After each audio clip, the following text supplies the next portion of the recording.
Hi Year 7, it's Mrs. Reed here and welcome to Lesson 10. Today we're going to be reading from the book Hostage, and we'll be reading Chapter 2 and a bit of Chapter 3. I want to say a big thank you for those students who sent me their work really promptly today. I had some really lovely work from Tom, thank you very much, from Liam and from Warren, and I look forward to the rest of your work coming to me through the rest of today. Let's have a look then at what we need in order to get started.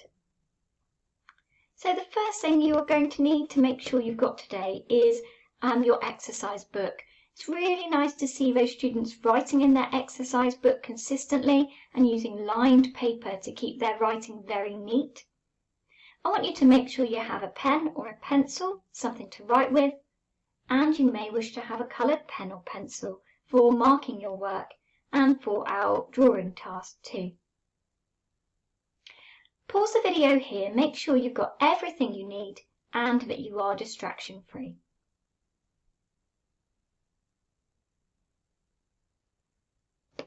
Okay, so today's work is all about the book Hostage. Now we started reading this yesterday, so if you haven't read any of the stories so far, you may wish to go back and watch yesterday's video before you carry on. Yesterday we learned about the character of Angela. Angela had had a row with her father, and when she left school, she did not want to go home. Angela decided that she wanted to go and buy herself an ice cream, but on the way she was called over by a stranger, a lady that she'd never met before. And then suddenly she was grabbed and thrown into the back of the car. So today we're going to read on and find out what happens next to Angela. Before we do that though, let's make sure our page is set up in the same way that we would in the classroom. At the top of the page, please write today's title, that's Hostage. Change the date to today's date, which is the 26th of the 1st, 21. And underline your date and title with a ruler. Can you pause the video and do that now?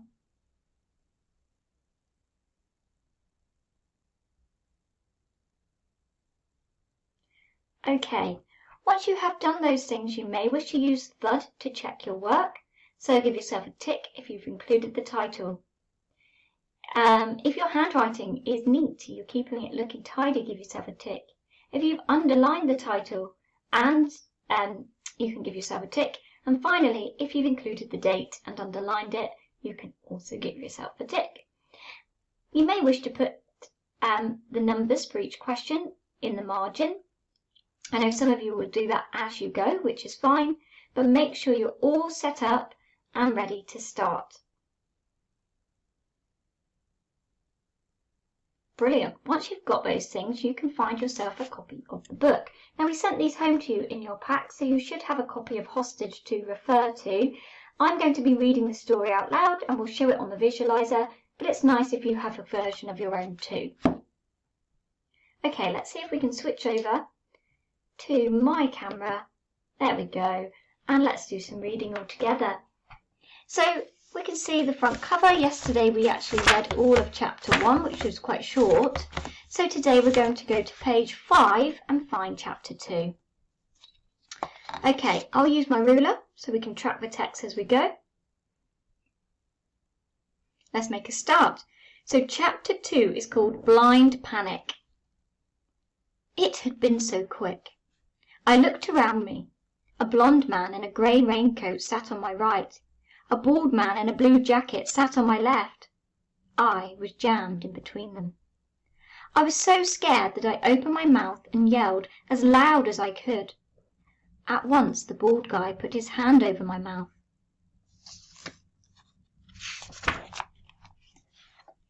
"Shut up!" he hissed at me. His fingers smelt of petrol. I tried to yell through his fingers, but it made me choke. "We're not going to hurt you, do you hear?" said Baldy. "We just want to make sure your dad does what we tell him to do. As soon as he does, we'll let you go. Understand?" I didn't say anything. I couldn't. If I opened my mouth, I'd be sick. "Don't yell again, or else," said the blonde man. Baldy took his hand away from my mouth. I opened it to yell again. At once Baldy's hand was back over my mouth. "If that's the way you want it," he said in an angry voice. The hand he held over my mouth and nose was pressing down so hard that it hurt. I couldn't breathe. I pulled at his fingers with both of my hands, and he just pressed down harder. I looked at him. I was crying. He moved his hand a little way from my mouth, and I gulped some air. I wanted to shout and throw myself at the car door. I kept telling myself, "Don't panic. I must think. I must make a plan." Poor Angela. How do you think she must be feeling at this point?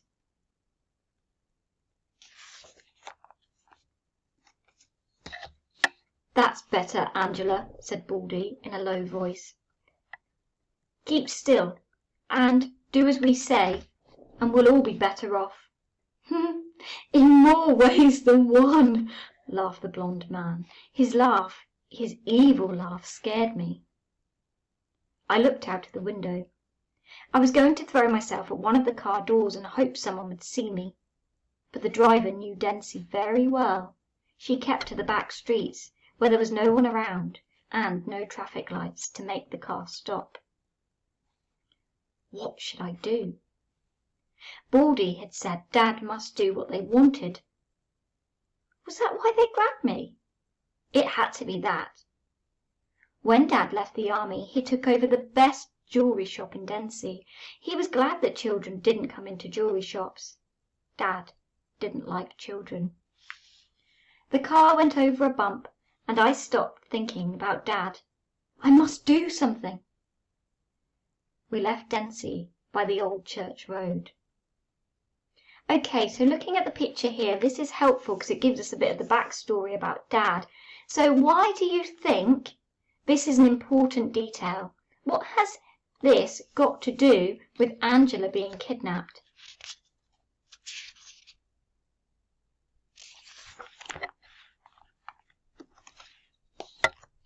"Tie a scarf over her eyes," said the woman told the blonde man. "Do we have to do that?" said Baldy with a frown. "We'll be gone before they find her. Does it matter if she sees where we go?" "Do as I say," the woman ordered in an angry voice. "No, no!" I yelled.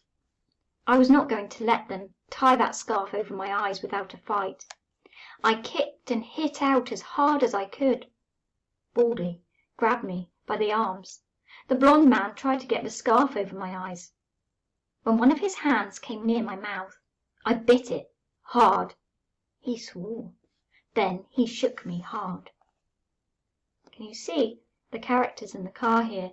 Here's the woman, Baldy, the blonde man, and Angela.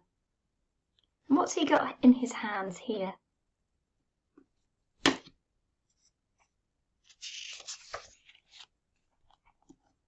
Oh no.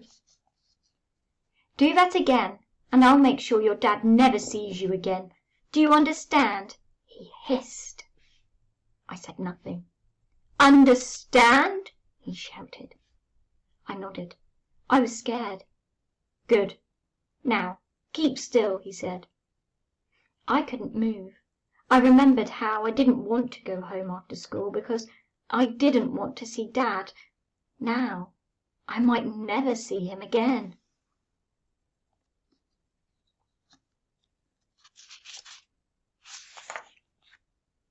Chapter 3.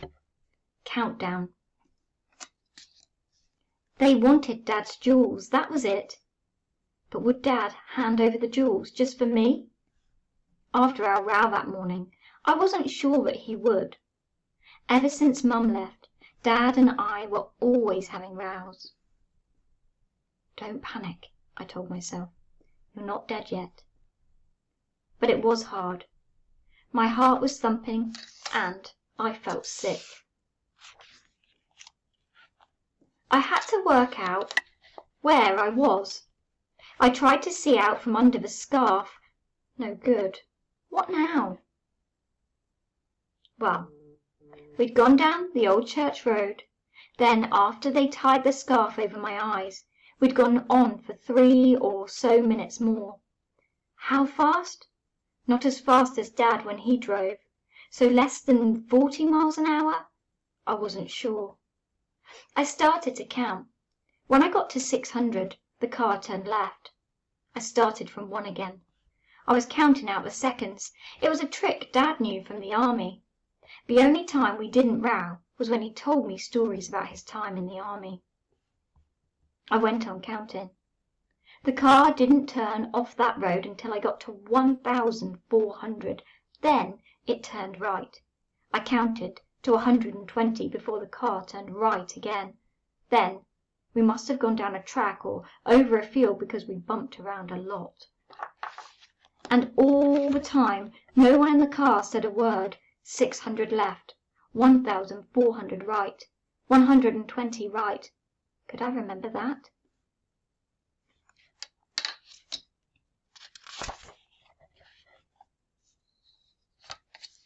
Then the car stopped, and the engine was turned off.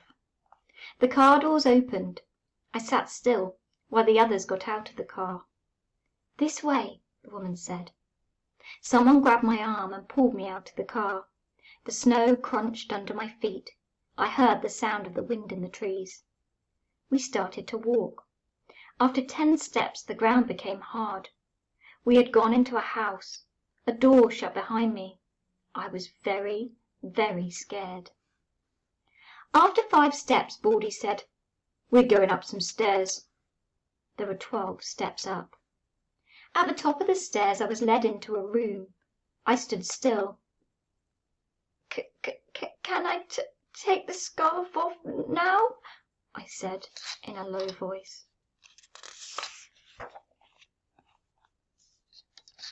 No one stopped me as I pulled off the scarf. I blinked in the light. The room was dark and dirty. It was empty apart from a chair and a table with a newspaper on it. The window had planks of wood nailed across it. No one said a word. "What do you want my dad to do?" I asked. After all, I was still alive. I could find a way out of this. I knew I could. The 2 men smiled at each other. "Let's just say we want him to come up with the goods," said the blond man. "And he'd better not mess us about," said Baldy. "Come up with the goods?" I said in a shaky voice. Okay, so we're going to end here on page 21 today, and we're going to go over to our questions. So let's have a look at what our questions are for today. So we have read up to part of chapter 3, so we want to ask 6 questions, or answer 6 questions, sorry. So number 1, it asks you to say, how was Angela feeling now? So now that she had been kidnapped, she'd been taken in the car, she had had a blindfold placed over her eyes, she'd been taken to a different location. I want to know, how do you think she is feeling? Number 2, where does her dad work? Okay, this is an important detail. If we're not sure, we can always go back and check in the book. Number 3, what did the woman tell the men to cover up, and what did they use? Number 4, when her eyes were covered, what did Angela do? Number 5, what was the weather like? You might want to use the pictures to help you with that. And number 6, where had they put Angela now? Okay, so you might want to pause the video on this slide in a moment so you can see the questions. You might have a copy of your questions that came in your pack. Okay, I've got some here. But what I'm going to do before we finish is go through with you how to answer these. Remember, full sentences are essential for English, making sure we're practicing our writing too. So let's just go back to my camera so we can see. Okay, so when I lay it out on my page, can you see how I'm going to write in full sentences?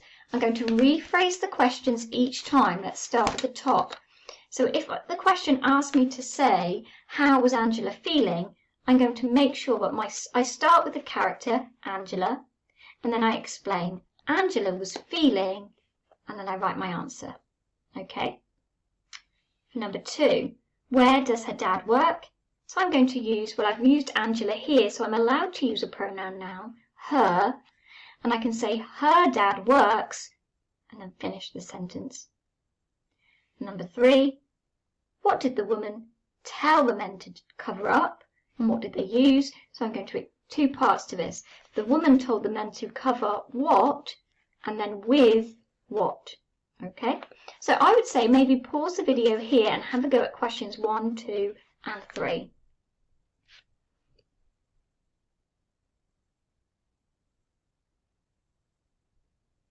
Okay, now you've done that, let's have a look at 4, 5, and 6.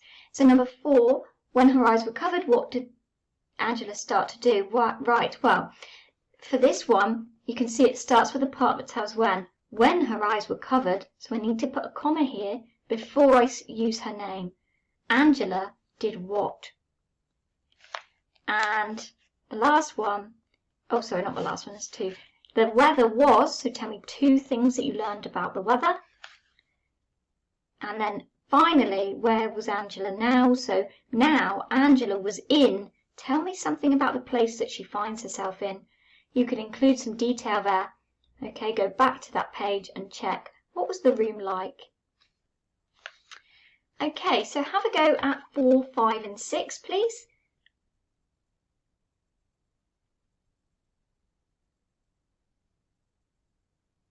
And I'll go over to the questions just in case you want to pause it on that screen instead. And make sure you're answering in full sentences.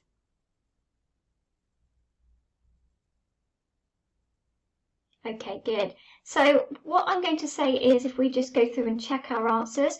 So you could have said a number of feelings for Angela. Angela was feeling scared. Maybe she was feeling worried. She was feeling terrified or panicked. We know that her dad works in a jewellery shop in Densey. We know that when her eyes were covered, the woman told the men to cover Angela's eyes with a scarf. We know that when Angela's eyes were covered, she began to count. In fact, she was counting the number of seconds before each turn of the car so she could work out the directions. Number 5, the weather was cold, it was windy, there was even some snow. And number 6, Angela was now in an empty room.